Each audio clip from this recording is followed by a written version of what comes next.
Hello everyone, अस्सलाम वालेकुम। Welcome to my YouTube channel development zone. उम्मीद करती हूँ आप सब खैरियत से होंगे।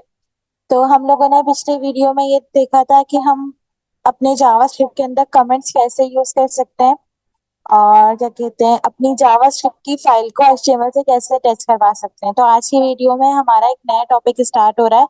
हम आज पढ़ेंगे कि हम अपनी जावास्क्रिप्ट के अंदर वेरिएबल्स कैसे यूज कर सकते हैं। सबसे पहले तो वेरिएबल है क्या, इसका काम क्या होता है, और हम अपने जावास्क्रिप्ट के अंदर इसको किस तरह यूज कर सकते हैं, इसका मकसद क्या है यूज करने का, इसके फायदे क्या हैं। तो हम आज ये देखेंगे।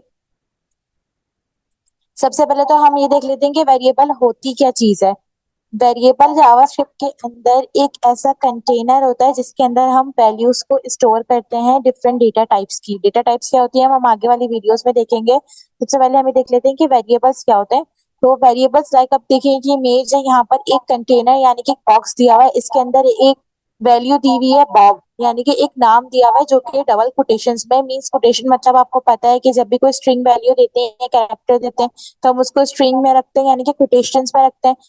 इसके अंदर एक बुलियन वैल्यू दी हुई है जो कि ट्रू है, इसको हम फॉल्स भी दे सकते हैं। और इसके बाद हमने एक नंबर दिया हुआ है यहाँ पे 35, और ये सब एक कंटेनर एक बॉक्स में रखे हुए हैं। तो ये जो बॉक्स है हमारा, इसको वेरिएबल कहते हैं। ये हमारे पास वेरिएबल होता है। वेरिएबल का मीन्स ये होता है, वेरिएबल की सिंपल डेफिनेशन ये है कि अ बॉक्स और a container that store a value. सही है। अब मेरे पास ये जो वैल्यू यानी कि हमारे पास ये जो कंटेनर है क्या कर रहा है, एक वैल्यू को स्टोर कर रहा है, अपने अंदर रख रहा है। अब इससे क्या पता, इसको मैं कैसे पता लगेगा कि मुझे कैसे पता लगेगा कि इसके अंदर क्या वैल्यू है, यहाँ पर क्या है। तो ये जो स्ट्रिंग, ये जो चीज कोटेशंस में आ रही है, ये हमें बता रही है कि इसके अंदर एक स्ट्रिंग वैल्यू है। अब इस तरीके से यहाँ ट्रू है मीन्स ये बूलियन वैल्यू और ये नंबर। अब ये डेटा टाइप्स होती है, ये आगे वाली वीडियो में बताऊंगी कि किसी को नहीं पता तो। अभी हम देख लेते हैं कि इसका काम क्या है, हम इसको किस तरह। अब जैसे कि मैं अगर अभी तक अपने जावास्क्रिप्ट के अंदर कोई चीज प्रिंट करवा रही हूँ, लाइक मुझे डेवलपमेंट जोन प्रिंट करवाना है, तो मैं क्या करती हूँ, डॉक्यूमेंट डॉट राइट और इसके अंदर कोटेशंस ओपन करे और डेवलपमेंट जोन लिख दिया। तो ये मैंने यहाँ प्रिंट करा दिया। अगर इसको मुझे मल्टीपल टाइम्स कराना है, मीन्स मैं इसको और ज्यादा और तरीके से कराना चाहती हूँ, तो यहाँ मैं इसको अगर 3 बार कराना चाहती हूँ तो मैं इसको 3 बार वैल्यू को प्रिंट कर दूंगी। सिंपल है कि भाई डॉक्यूमेंट डॉट राइट में डेवलपमेंट जोन प्रिंट कर, तो ये मेरा 3 बार प्रिंट हो जाएगा। बट अगर मैं इसको 1000 टाइम्स करवाऊं, मीन्स मैं 1000 टाइम डॉक्यूमेंट और राइट करके डेवलपमेंट जोन लिख दूं, और मैं चाहूँ कि मुझे तो अब इसके अंदर डेवलपमेंट जोन वीडियो लिखना है, ना कि सिर्फ डेवलपमेंट जोन। लाइक मैं डेवलपमेंट जोन वीडियो करना चाहती हूँ इसको, मैं अपने इस पे एक और वर्ड की इम्प्लीमेंट करना चाहती हूँ, तब तो मैं ये नहीं करूंगी ना कि मैं 1000 वर्ड्स को लूंगी और फिर सबको चेंज करूंगी। ये तो मेरे लिए बहुत ज्यादा लंबा काम हो जाएगा। इसीलिए हम क्या करते हैं, अपने किसी भी चीज को एक वेरिएबल में स्टोर करवा देते हैं। अब वेरिएबल हमारे पास कितने टाइप्स के होते हैं, वेरिएबल हमारे पास 3 टाइप्स के होते हैं, var, let, const। इन तीनों का डिफरेंस क्या है, इन तीनों का काम क्या है, अभी जब मैं आपको कोड करवाऊंगी तो वो उसमें मैं आपको हाथ के हाथ बता दूंगी कि इन तीनों में क्या डिफरेंस है और इनको हम क्यों यूज कर रहे हैं। तो सबसे पहले मैं देख लेती हूँ कि हम एक वेरिएबल बनाते कैसे। हमने अपने स्क्रिप्ट का टैग ओपन करा अपनी एचटीएमएल फाइल में, या फिर आप अपनी एचटीएमएल के बाहर अपनी एक्सटर्नल जावास्क्रिप्ट में भी काम कर सकते हैं। हमने एक वेरिएबल लिया, अपनी वेरिएबल यहाँ पर कॉल करवाया। मेरा वेरिएबल मैंने यहाँ बाहर लिया, आप लेट भी ले सकते हैं, कॉन्स्ट भी ले सकते हैं, उसकी अभी डेफिनेशन मैं आपको बताती हूँ। उसके बाद हम सबसे पहले इसको एक नेम, एक वैल्यू असाइन करेंगे। ये असाइन होती है मींस आपने इसको बताया कि मेरा जो भी काम है वो इसके अंदर सेव होगा, यानी कि इस ए में सेव होगा। आप चाहे यहाँ नेम लिख सकते हैं, एज लिख सकते हैं, ईमेल लिख सकते हैं, जो आपको लिखनी है आप लिखें। तो ये हमारा इसका नेम है, इसके थ्रू हम अपनी वैल्यू को कॉल करवाएंगे। अब इस वेरिएबल के अंदर मैंने एक ए को असाइन कर दिया और उसको बोल दिया कि भाई जो मेरी ये जो नाम है डेवलपमेंट जोन, इसको डिक्लेयर कर दो यहाँ पर। तो इससे यहाँ पे मैंने ले लिया कोटेशंस के अंदर डेवलपमेंट जोन। अगर मेरे पास यहाँ पर फॉर एग्जाम्पल नंबर होता तो मैं नंबर को कभी भी कोटेशंस में नहीं लेती।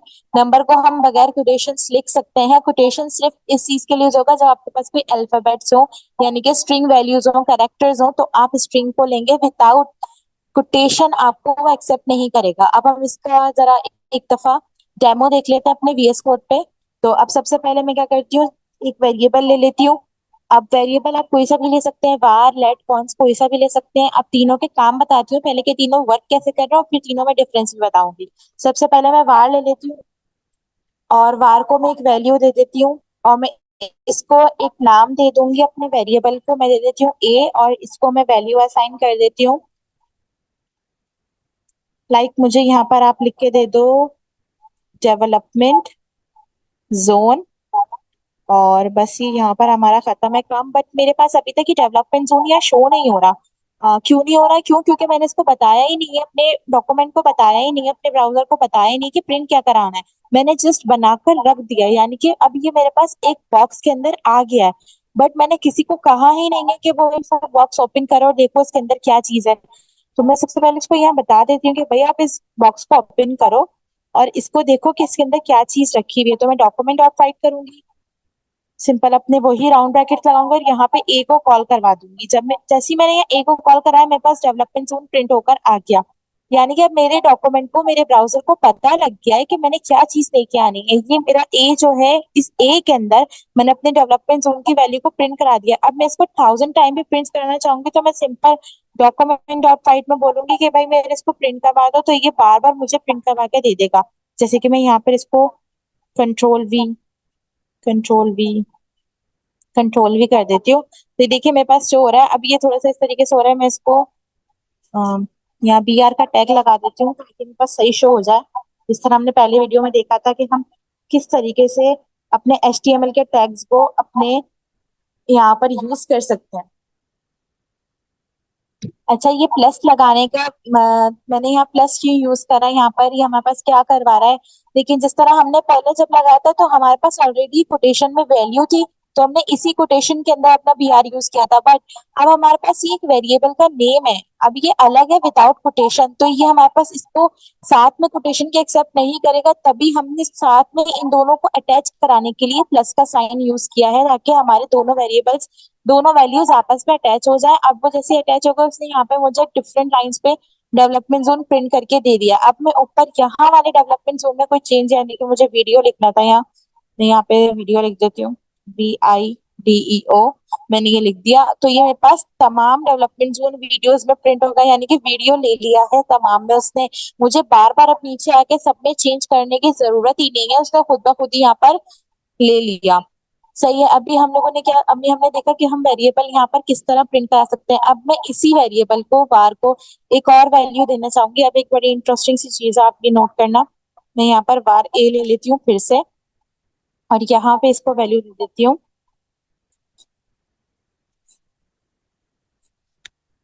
यहाँ दे देती हूँ डेव जोन। सही है, मैंने यहाँ इसको वैल्यू दे दी, और यहाँ पे जाके सेम इसी को करती हूँ कॉपी,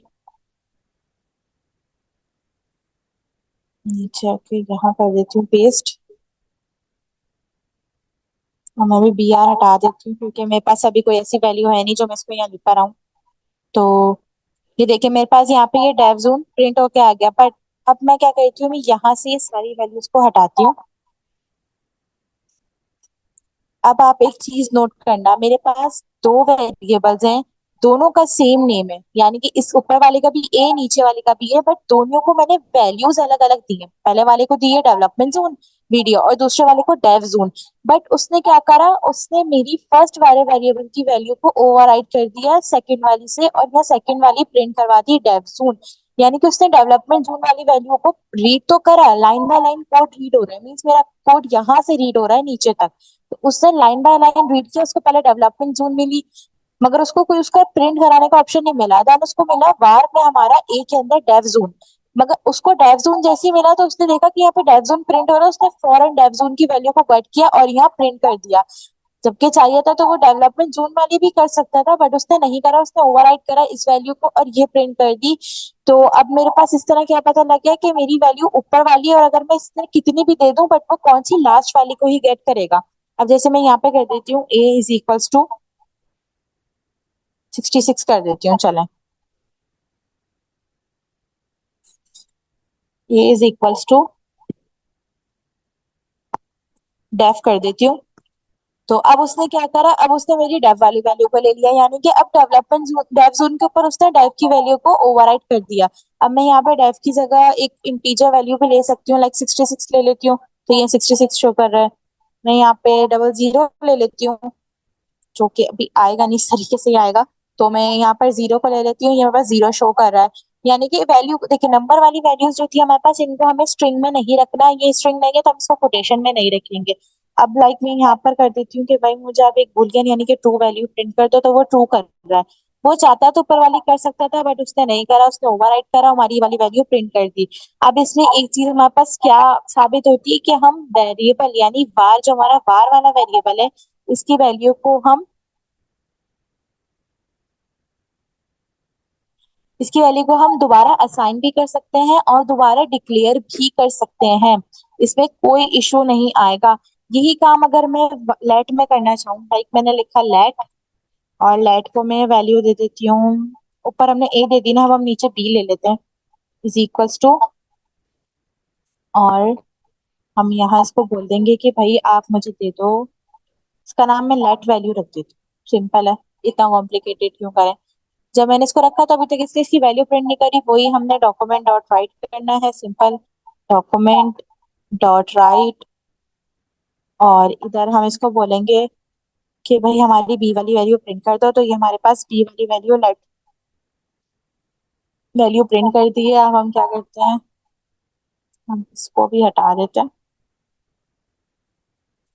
तो ये डेव जोन ही लेकर आएगा।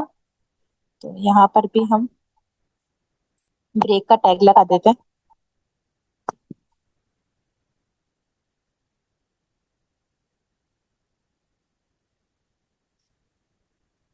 तो अभी ये मेरे पास लेट वैल्यू प्रिंट होकर आ गई है। अब मैं चाहूँ तो मैं इसको, अब मुझे चाहिए भाई जिस तरह मैंने वेरिएबल को दो बार असाइन करके डिक्लेयर कर दिया था, मैं यहाँ पर भी लेट को भी करना चाहती हूँ, तो मैं यहाँ लिखूंगी लेट, और यहाँ बी लिख दूंगी, बी के बाद इज इक्वल्स टू, और उसके बाद भाई इसको बोलूंगी आप 88 वाली वैल्यू ले।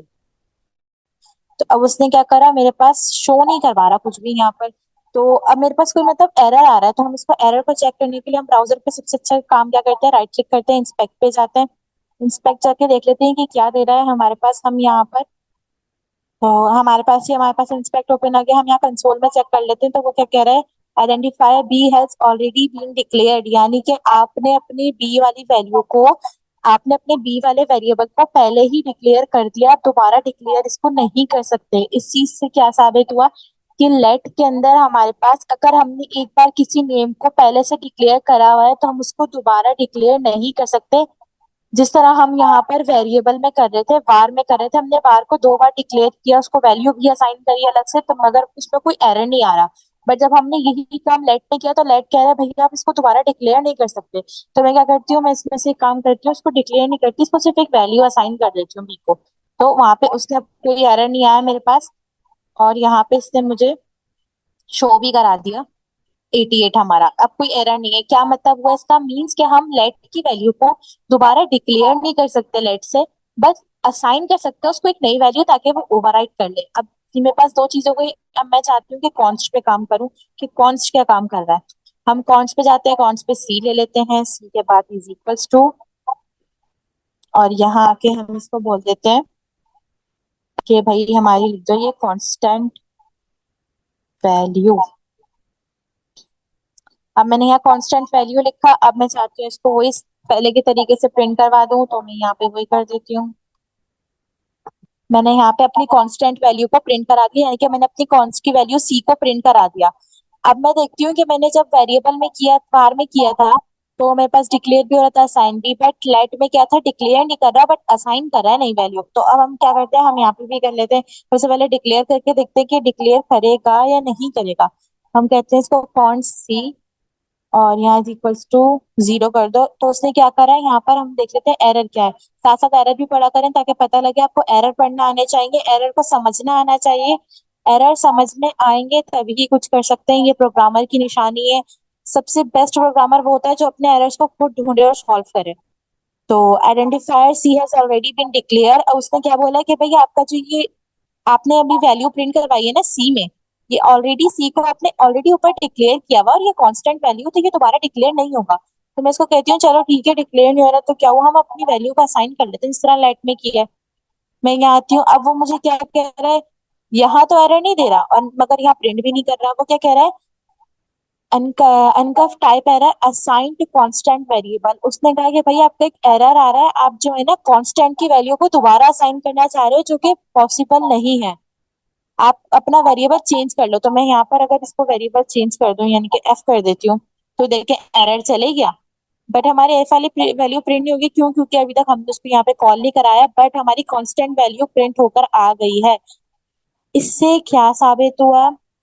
अब गौर से सुनिएगा, तीनों के डिफरेंस बता रही हूँ। बार हम इसलिए यूज करते हैं क्योंकि बार में हम वैल्यू को डिक्लेयर भी कर सकते हैं दोबारा, और दोबारा असाइन भी करवा सकते हैं। बट लेट में क्या होता है? लेट में हम वैल्यू को डिक्लेयर नहीं कर सकते दोबारा, बट असाइन करा सकते हैं। यानी कि इस नेम को, इसको जो हमने यहाँ, इसको एक और वैल्यू दे सकते हैं, बट डिक्लेयर नहीं करा सकते हम इसको। और क्या कहते हैं, कॉन्स्ट में हमारे पास क्या डिफरेंस आता है? कॉन्स्ट में ना तो हम वैल्यू को डिक्लेयर कर सकते हैं और ना ही असाइन कर सकते हैं। मींस कॉन्स्ट की वैल्यू हमारे पास कांस्टेंट होती है, इसको ना तो हम चेंज नहीं कर सकते इसको। इसने मना कर दिया कि भाई हमारी इस चीज को चेंज नहीं करना। तो इस तरीके से हमारे पास ये तीन वेरिएबल्स होते हैं जो कि हम यहाँ पर जावास्क्रिप्ट में यूज करते हैं। आप चाहें तो अपनी इस वैल्यू को यहाँ स्क्रिप्ट डॉट जीएस में करवाएं। मैंने ये स्क्रिप्ट डॉट जीएस ही रन कर रही हूँ। अच्छा, अगर मैं यहाँ चाहूँ, यहाँ से जीएस हटा देती हूँ, तो क्या होगा? मेरे पास ही चले गया। क्यों? क्योंकि मैंने अपनी फाइल अटैच ही नहीं करी है। तो मैं यहाँ पे फॉरन जीएस लगा दी हूँ ताकि हमारी वापसी फाइल लोड होकर आ जाए, यानी कि हमारा ये काम यहाँ पे बिल्कुल ठीक वर्क कर रहा है। अब आपको समझ में आ गया तीनों को कैसे प्रिंट करते हैं और तीनों में क्या डिफरेंस है। उम्मीद करती हूँ आज की वीडियो आपको पसंद आई होगी। अगर पसंद आई है तो वीडियो को लाइक कीजिएगा, चैनल पे नहीं हो तो सब्सक्राइब कर लीजिएगा। मिलती हूँ इंशाल्लाह आपसे नई वीडियो में, तब तक के लिए अल्लाह हाफिज।